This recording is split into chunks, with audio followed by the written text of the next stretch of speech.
Você sabe quais jogadores já passaram e quais estão na NBA? Eu tô aqui hoje para falar sobre isso para vocês, uma lista completa com todos os nomes dos caras que já passaram na NBA. Se liga aí que essa é a lista de convocados do Área.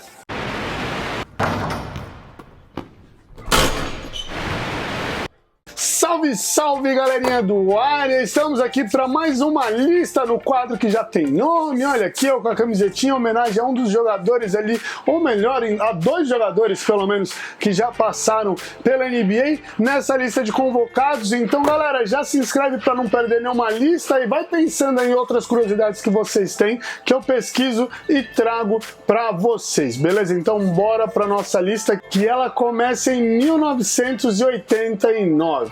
Rolando Ferreira Júnior, ou melhor, só Rolando, né? Ele é o primeiro brasileiro a jogar na NBA, né? Porque a gente tem que lembrar que o Oscar ele foi draftado pelo New Jersey Nets, mas ele não chegou a atuar. No caso do Rolando, que ele foi draftado pelo Portland Trail Blazers, ele jogou por 12 partidas e tem até um caso aí de 2, 3 anos atrás, um pouquinho mais, acredito que ainda era Adidas, não era Nike, na NBA. Ele deu uma entrevista falando que não tem nenhuma camiseta dele do Portland, e aí o próprio Portland Trail Blazers enviou uma camiseta para ele com o nome dele e tudo mais, em homenagem ao primeiro brasileiro que jogou na NBA. E as médias dele deixa pra lá, porque ele tem aí 9 pontos totais nesses 12 jogos, mas o que vale é que ele foi o primeiro a quebrar essa barreira de brasileiros na NBA. Depois vamos para 1992, chegamos ali com o João Viana, né? Ninguém aqui no Brasil conhecia o cara por esse nome. Estamos falando do Pipoca.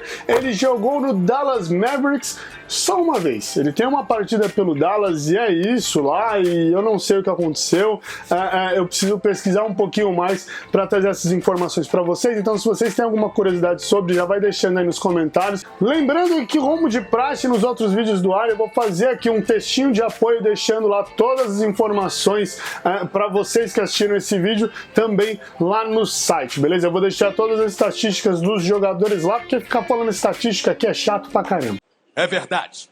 Depois do Pipoco nós temos um gap grandinho aí, porque nós partimos para 2003 com o draft do Maibner Hilário, o Nenê Hilário que todo mundo conhece hoje, veterano do Houston Rockets, mas ele foi draftado pelo Denver Nuggets e aí é considerado aí um dos melhores jogadores da história da franquia, não por menos porque no Nuggets ele era absurdo, saudável e tudo mais, jogou muito no Nuggets. Em 2014 chegaram dois brasileiros na NBA, um deles ali fez carreira na liga, jogou por vários anos, inclusive conquistando um título pelo Golden State Warriors. Estamos falando do Leandrinho Barbosa, que dispensa comentários também, assim como o Nenê, com a sua carreira na NBA, passou por diversas franquias, foi sexto homem, foi campeão da NBA com o Golden State Warriors, foi sexto homem com o Suns, campeão da NBA com o Warriors, e é isso.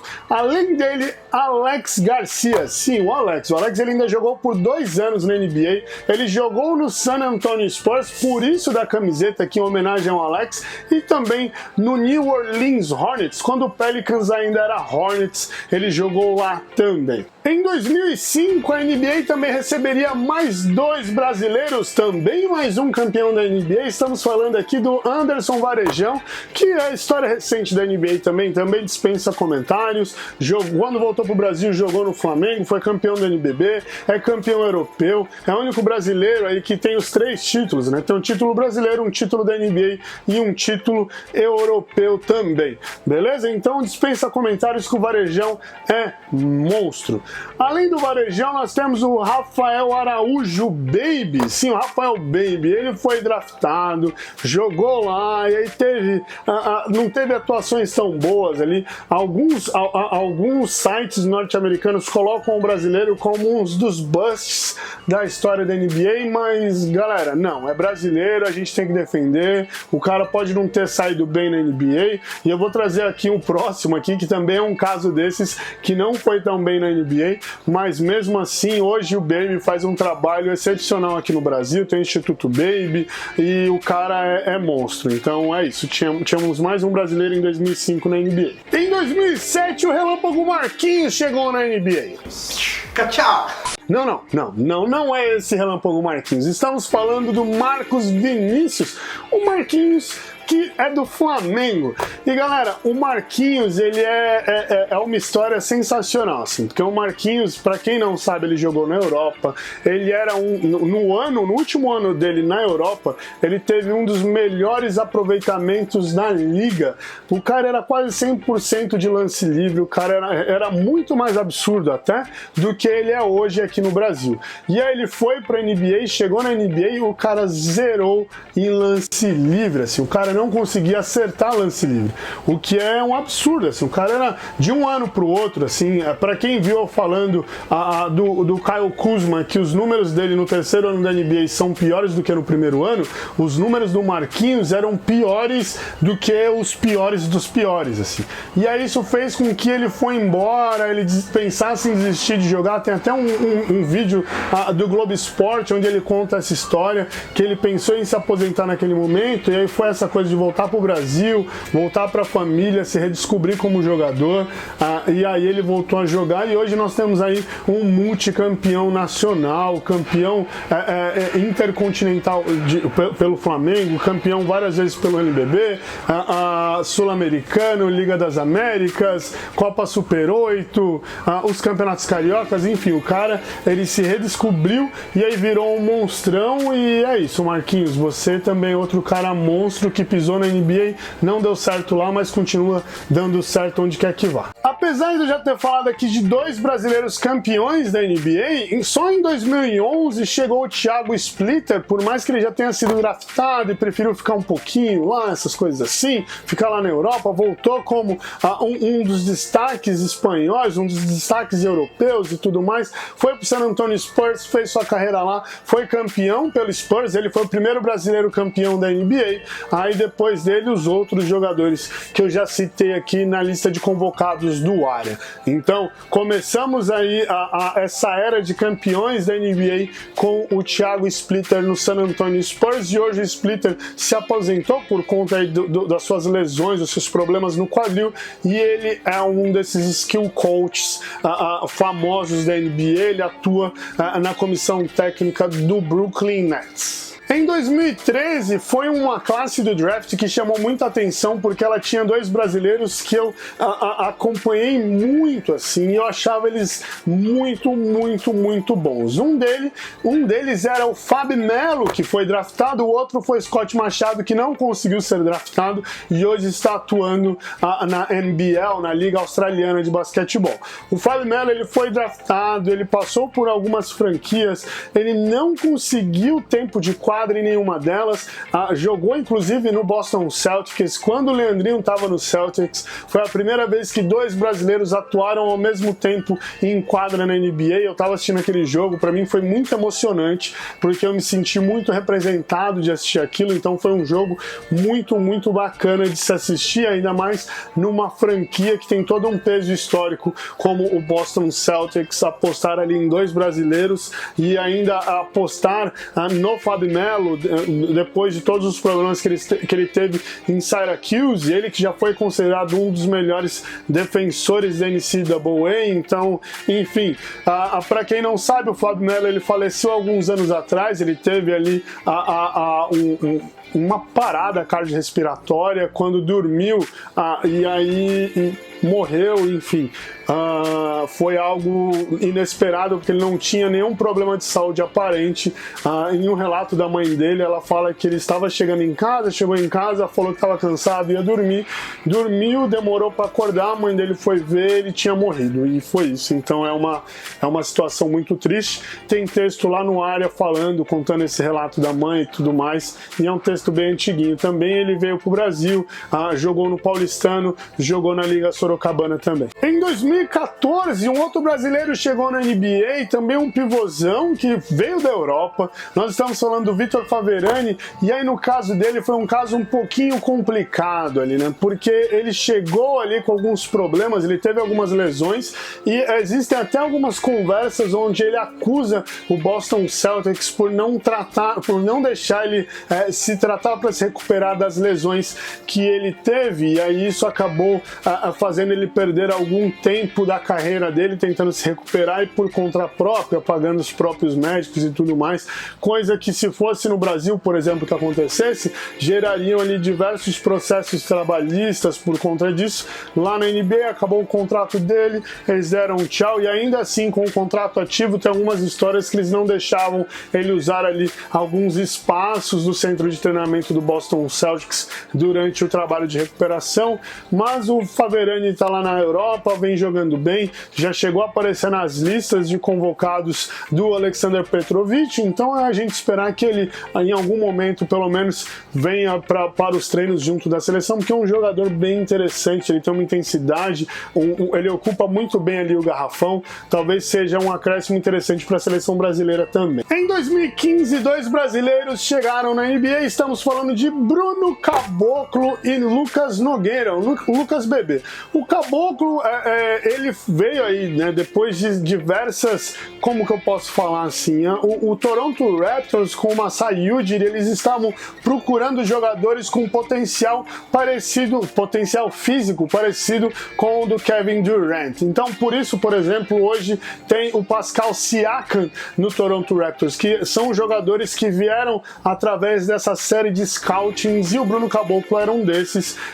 Ele teve diversas chances no Toronto Raptors. A criação do time da NBA de League foi parte desse processo, porque eles queriam maturar esses jogadores para que eles tenham chance de jogar e jogar muito bem no Toronto Raptors da NBA, né? Vindos da D-League, então era mais ou menos a mesma comissão técnica, e em alguns momentos comissões técnicas diferentes, mas o trabalho era similar, tudo dentro do mesmo padrão de jogo. Era algo muito interessante de se ver acontecendo, mas não deu certo.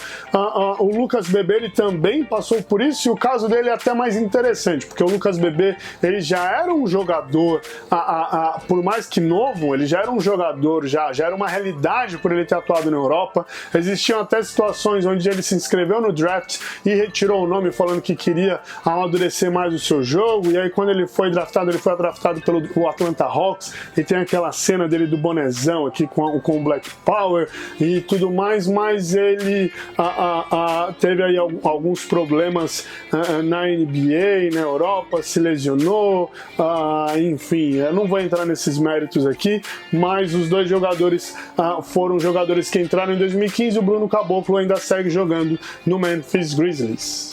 Em 2016 foi um ano que entraram mais brasileiros ao mesmo tempo na NBA, porque nós temos aí o Raulzinho, o Raul Neto, Cristiano Felício e Marcelinho Huertas entrando na NBA. Cristiano Felício desde 2015 segue jogando no Chicago Bulls, por mais que fique nessa da gente ter a esperança dele jogar, ele conquistar minutinhos, ir para a D-League, ficar nessa coisa e tudo mais. O Raulzinho, ele chegou lá no Utah Jazz, foi jogando, aí foi perdendo espaço por problemas físicos e lesões, agora está no Philadelphia 76ers, e sempre que tem chance de entrar em quadra, ele tem feito jogos muito interessantes. No caso do Marcelinho Huertas, ele, para mim, naquele momento foi um dos jogadores que chamaram muito a atenção, porque ele era um jogador já com carreira feita na Europa, mas ele tinha o sonho de jogar na NBA, e inclusive ele recusou salários maiores do que o salário de veterano proposto para ele jogar na NBA. Então ele foi jogar na NBA só para realizar um sonho, mas o problema é que ele foi jogar na NBA para jogar no Los Angeles Lakers, em um momento que para o Lakers era mais interessante perder do que vencer. Hoje, por exemplo, hoje em dia, se ele fosse jogar no Lakers, ele chegaria a entrar bem, por mais que não tivesse o potencial físico, porque nós estamos falando do Lakers num outro momento ali, né? Talvez ele tivesse maiores chances agora na temporada 19 e 20 do que quando ele entrou ali em 2015, mas valeu a experiência, jogou na NBA, inclusive gerou alguns memes engraçados, porque rookie na NBA, não importa se você é veterano na Europa, veterano no Brasil, rookie é rookie, então tem ele carregando mochila de todo mundo, tem ele com a mochilinha rosa nas costas, que os caras dançam as mochilinha de criança para os rookies usarem, enfim, então tem algumas situações engraçadas com o Marcelinho Huertas na NBA. É isso, galera, olha só, eu peguei aqui essa lista seguindo o Basketball Reference, ok? Então, mas tem um jogador que não tá na lista, eu vou pesquisar direitinho se ele chegou a jogar na NBA ou só participou de Summer Leagues, porque tem um outro brasileiro que jogou no Phoenix Suns também, né? Em meio a isso, talvez ele tenha jogado só a Liga de Desenvolvimento, ou Liga de Desenvolvimento, não, perdão, Summer Leagues, ou então algum jogo da pré-temporada como testes. Vale lembrar também que o Marquinhos, antes dos Jogos Olímpicos do Rio de Janeiro, ele foi convidado a jogar na NBA e algumas franquias da NBA demonstraram interesse, porque naquele momento ele estava absurdo no Brasil, ele foi treinar na MG Academy antes dos Jogos Olímpicos e eles demonstraram interesse e ele disse não, então ele não quis passar por aquele estresse novamente. O Rafael Hertzheimer, ele também já treinou na NBA, ele foi convidado a treinar no San Antonio Spurs, mas não ficou, assim como o Paranhos, que está no Mogi, ele também treinou no San Antonio Spurs.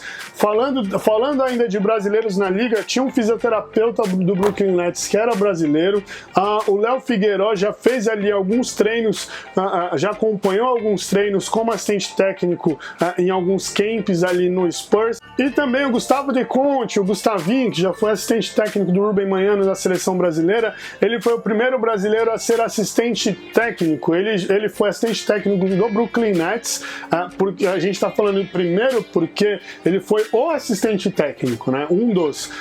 O Thiago Splitter, ele é parte da comissão técnica, por ele ser o técnico que trabalha fundamentos individuais com os jogadores. Então, o Gustavo De Conte foi o primeiro brasileiro técnico de um time da NBA, assistente técnico de um time da NBA, isso foi na pré-temporada de 2019. É isso, galera, essa foi aí mais uma lista de convocados do Área Restritiva. Eu tô aqui para trazer curiosidades para vocês. Se vocês têm mais alguma coisa que vocês desejam saber, deixa aí nos comentários, eu vou pesquisar e vou apurar, não vou falar o nome do cara aqui não, eu vou apurar direitinho e vou trazer para vocês, então, porque se ele realmente tiver jogado, porque aqui são só jogadores que aparentemente tem algum índice estatístico para aparecer no Basketball Reference, então se ele jogou e não pontuou nada, não fez nada, mas é que tá, se ele entrou em quadra, ele tem estatística porque ele entrou em quadra, então vou apurar melhor isso para trazer para vocês. Não deixa de se inscrever, de deixar um like, comenta aí, porque eu venho trazendo mais novidades para vocês, lembrando que no Área nós temos vídeo 3 vezes por semana,